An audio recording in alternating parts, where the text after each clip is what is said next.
Bonjour à tous et bienvenue dans ce nouvel épisode. Cette fois, on va parler un peu de ce qui se passe avec l'Inde et la Russie. Et on comprendra que l'Inde n'a aucune raison d'abandonner la Russie comme son principal partenaire. L'Inde et la Russie actuellement négocient des mécanismes de paiement alternatifs, alors que les deux parties négocient environ 20 millions de barils de brut de Rosneft, c'est-à-dire des barils de pétrole. Rosneft, c'est une société pétrolière russe. Et ces 20 millions de barils, l'Inde va les acheter à des prix extrêmement réduits, parfois jusqu'à 25%.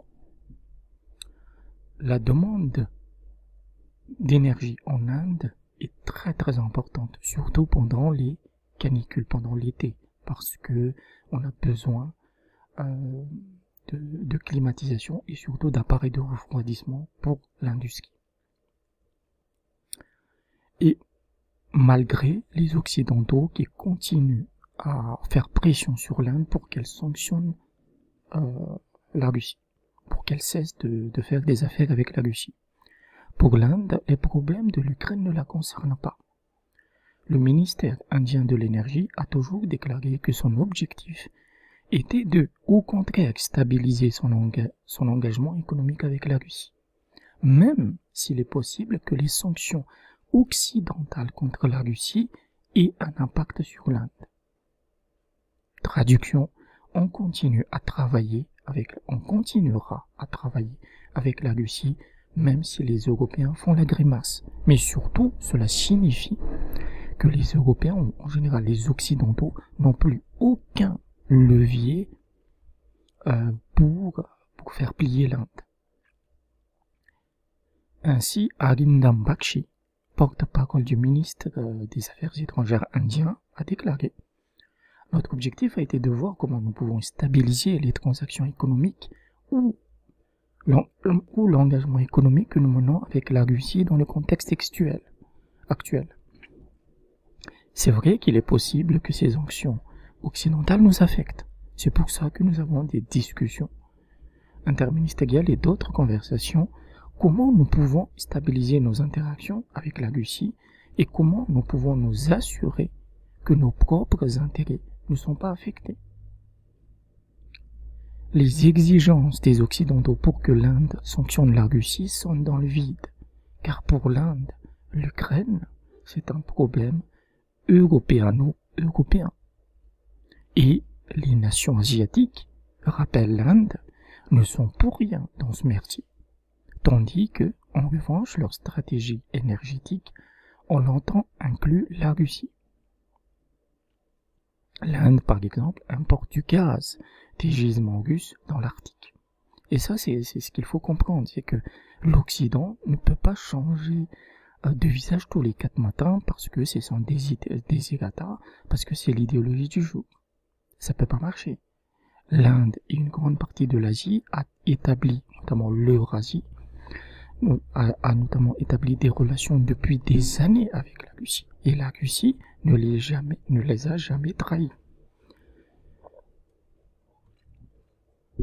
Même si Rosneft, donc la société pétrolière russe, a été sanctionnée en partie par les Occidentaux, il possède plusieurs intermédiaires et sociétés commerciales et elles ne sont pas sanctionnées et qui sont en pourparlers d'approvisionnement légitime avec les sociétés indiennes. Mais ce n'est pas uniquement d'un point de vue énergétique. L'Inde s'intéresse aussi aux activités de construction navale à Vladivostok et au Gujarat, donc qui se trouvent dans l'ouest de l'Inde, pour la conception et la construction de la prochaine génération de pétroliers et de gaziers. Le premier ministre Modi, dans le passé, a été le ministre en chef du Gujarat de 2001 à 2014.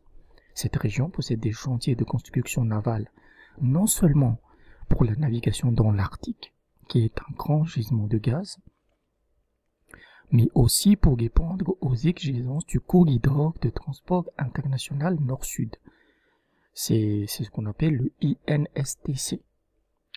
L'INSTC est une route alternative au canal de Suez. C'est une route maritime qui va de Mumbai à l'Iran. mais elle inclut aussi le passage vers le nord, à travers l'Iran et vers les ports de la mer Caspienne qui débouchent sur l'Asie centrale, le Caucase et l'Europe.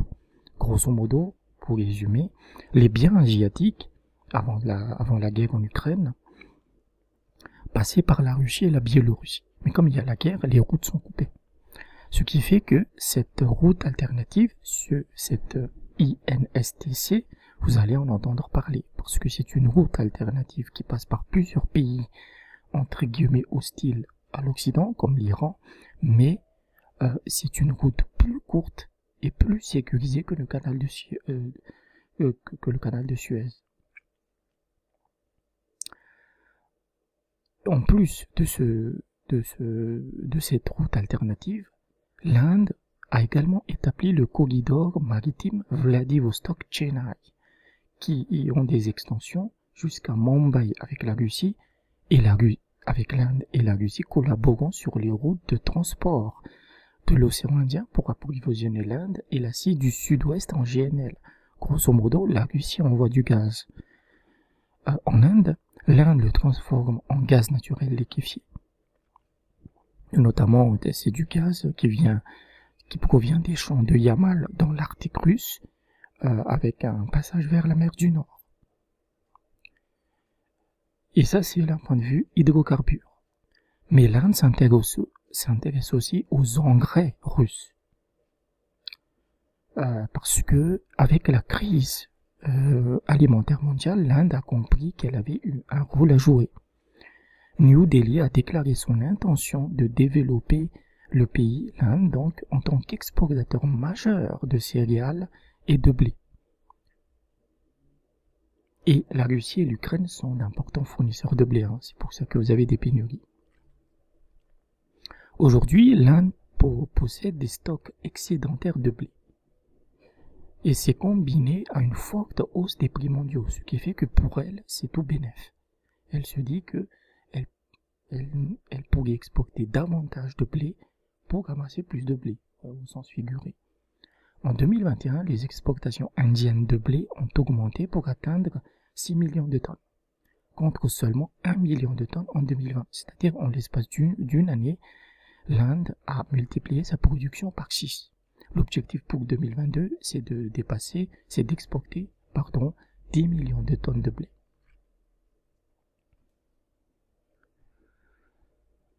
Enfin, donc on a le pétrole, on a le gaz, on a le pétrole, on a les engrais, on a la construction navale, et l'Inde tient également à combler le vide dans le secteur des marchandises, dans le négoce, si vous voulez, parce que à cause de l'Occident bête et méchant, beaucoup d'entreprises européennes se sont cassées du marché russe, et donc ce vide de marchandises, l'Inde peut le remplacer. Voilà. Et elle estime que ces produits sur le marché russe lui permettront de récupérer 2 milliards de dollars par an. C'est pas rien quand même. En plus de ça, New Delhi est en train de négocier un accord de libre-échange avec l'Union économique eurasienne qui inclut la Russie et une partie de l'Asie. Et donc, ce rapprochement entre l'Inde et la Russie va continuer, va s'accélérer.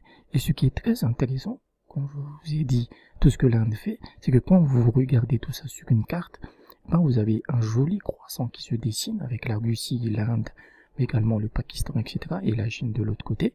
Mais la Chine a d'autres stratégies.